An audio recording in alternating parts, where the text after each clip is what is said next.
The fashion for fictional disasters stopped abruptly in 1914. There was no paper, no time, and most of all, no appetite for imagining the end of the world. But in the peace which followed, catastrophic fiction returned with a vengeance. It was an accountant from Gloucestershire, Sidney Fowler Wright, who produced the best-selling and most influential tale of disaster, Deluge.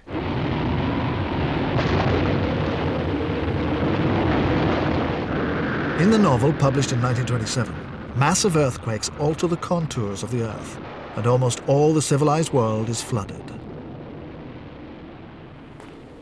But by an unlikely stroke of luck, part of England is elevated, and the daffodil-sprinkled Cotswolds become a tiny chain of islands. This time, the lone hero is called Martin. The government issues orders to the survivors. Home Office message begins. Broadcast by all means possible. Terrible calamity in southern Europe. Land subsidence and Mediterranean overflowing. Spain and Italy believed submerging. Believe no occasional alarm here, although gale increasing. Movements of population will greatly embarrass government's efforts to meet emergency. There's something about villages and towns under the sea that really get to us. And I wonder if that is a very dim memory of when the water was flooding back after the Ice Age ended. Perhaps we're remembering it in some sort of vague genetic fashion. Catastrophe fiction which deals with inundation has this extra element to it, whereby it's a kind of curious kind of betrayal that the sea, which has been our guardian and our friend and our means of dominating the world for so long, turns against us and becomes a kind of subtle enemy, a relatively gentle enemy for the most part. We are only ever partly drowned. There are very few hurricanes, very few floods, very few volcanic eruptions, no earthquakes. It's almost like sort of England has been protected, from these awful things, but we fear it's going to happen. We fear our number is going to come up, our turn must come. And it seems to me that might explain, why in fact we're so creatively obsessed with the idea of catastrophe.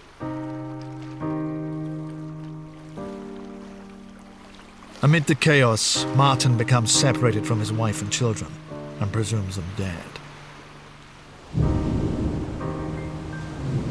Martin had no reasonable hope that the water would not continue to rise till the last foot of land had disappeared beneath it. Yet he continued to make his way along the advancing flood in the failing light. It was in vain. The water was around and beneath him on every side. He could not doubt that his family were dead, nor could he hope that there were many hours of life left before him.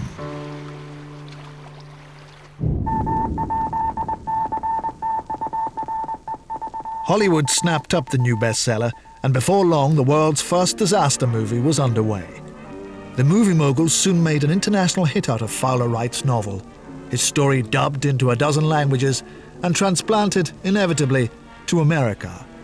For Deluge, they built an entire replica of Manhattan Island and built it in some detail, so it's a very, very complicated model for its period. For the 1930s, it was a very striking piece of work.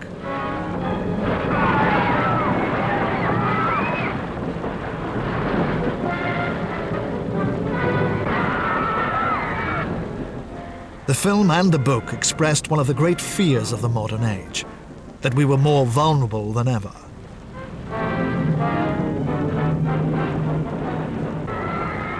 Deluge is about pointing out that we are in a situation where we rely on technology and we rely on other people, so that as soon as that is taken away from us, we will collapse instantly.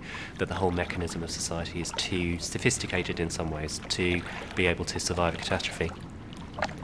We always think in terms of everything getting better and better, and more machines and more inventions of every kind every minute. But in actual fact, we are not very solidly based. The more we're dependent on all these machines, the more limited our safety is. Deluge also had a new spin on the post-apocalyptic boy-meets-girl storyline. Su di te non spareranno. Quando sarà notte, potrai tentare di fuggire di qui. Senza di te, no. At the heart of the story was a scandalous love triangle. In the chaos, Martin finds another survivor, Claire. They fall in love and battle their way through the post-flood anarchy. But in the end, his wife reappears, alive after all. After the initial shock, the two women take to each other, and the trio form a happy ménage à trois. But 1930s Hollywood wasn't comfortable with this ending. So the film finishes with Claire helpfully swimming off into the sunset, leaving Martin and his wife happily reunited. Deluge was the model for one of Hollywood's great staples, the disaster movie. When worlds collide, the molten fires from the bowels of the earth gushing out to consume our world.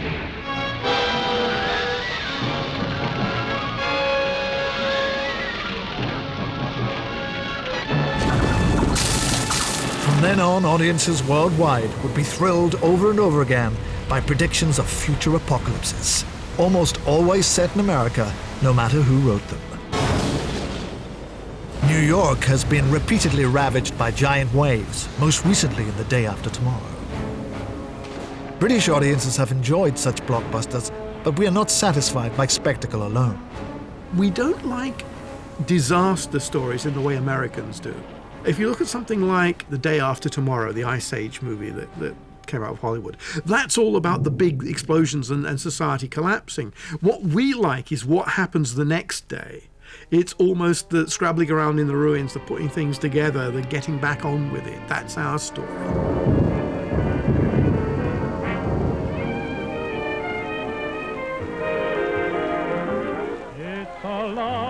The experience of the Blitz would help define our fictional disasters for the decades that followed. Tomorrow is a lovely day. Come and feast your Writer John Wyndham lived in London throughout the heaviest years of bombing, while he worked for the censorship office. In his private letters, he recorded a stoical vision of wartime London, St. Paul's isolated across the ruins. And after the war, he started a distinct new breed of very British catastrophe stories. Wyndham, I think, is the man who reinvents the genre for the post-war era. And when The Day of the Triffids came out and was such a success in 1951, there was this huge rash of books that follow in its wake.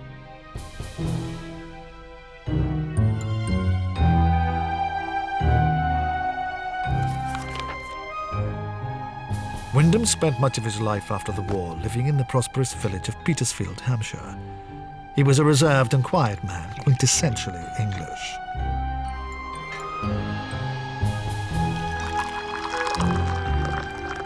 To create his tales of home county's terror, Wyndham looked for the frightening in the familiar. Sometimes one gets an idea thrown at one. The original Triffids one, I think, came one night when I was walking along a dark lane in the country and the hedges were only just distinguishable against the sky, and the higher things sticking up from the hedges became rather menacing. One felt that they might come over and strike down. The Day of the Triffids. The Day of the Triffids was Wyndham's most famous novel. It was quickly seized on by British cinema, producing a movie that remains a classic of sci-fi kitsch. A spectacular meteor shower blinds most of the population, and the chaos results in the escape of experimental killer plants, the Triffids.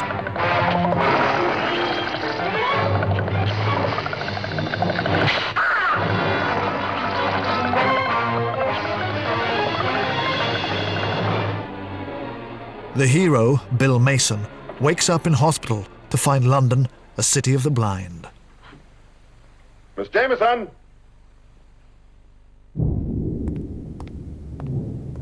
Even London was almost deserted. A runaway horse with shafts still attached to it lay beside the artillery memorial against which it had cracked its skull. The only moving things were a few men and women feeling their way carefully with hands and feet, and shuffling forward with protectively outstretched arms.